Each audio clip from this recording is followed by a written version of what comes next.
Today I would like to talk about growing tamarind in the Phoenix area. I am really high on tamarind because A, they take all day sun in the summer, even as young trees. They love the heat. In fact, they won't even start growing until we generally get to June or late May. Also, as they mature, get a little bit of size to them, they will take our winters unprotected. This tree was planted a year ago. Did nothing with it over the winter. We had 6 nights of low 20s. Tree wasn't touched at all. Some of the container plants, because those are obviously sitting above ground, more exposure to cold, got beat up.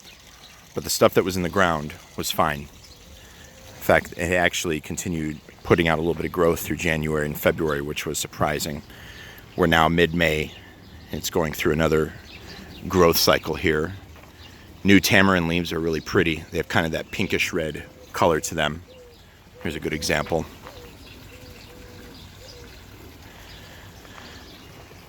These guys are fairly slow growers. Hasn't done a whole heck of a lot since he's been in the ground since, I think it was about last June, 2018. Most plants, though, however, the first year are going to put a lot of their energy into root production, so you won't see much up top. So I'm expecting some big things from this guy this summer.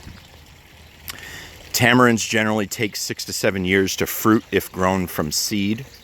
If they are grown from cuttings or air layerings, you can cut that time in half. Once again, this is a tropical fruit tree that will take all day sun right from the get-go. And then as they mature and get a little bit of size to them, we'll be able to handle our winters. They can be container grown. And obviously, tamarind are fairly large trees as they get larger, so at some point you'd want to consider putting it into the ground. Pretty foliage, very similar to a Royal Poinciana. This guy has fruited already. Had a few fruit on it last year.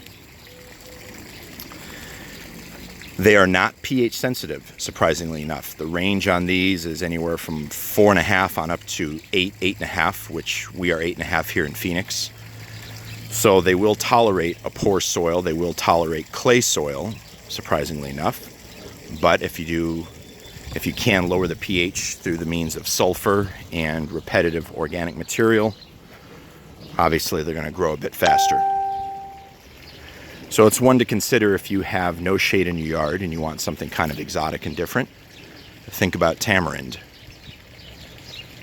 If you have any questions, please ask in our Facebook group, Living the Green Life, or on our Instagram page, Seamus_O'Leary_.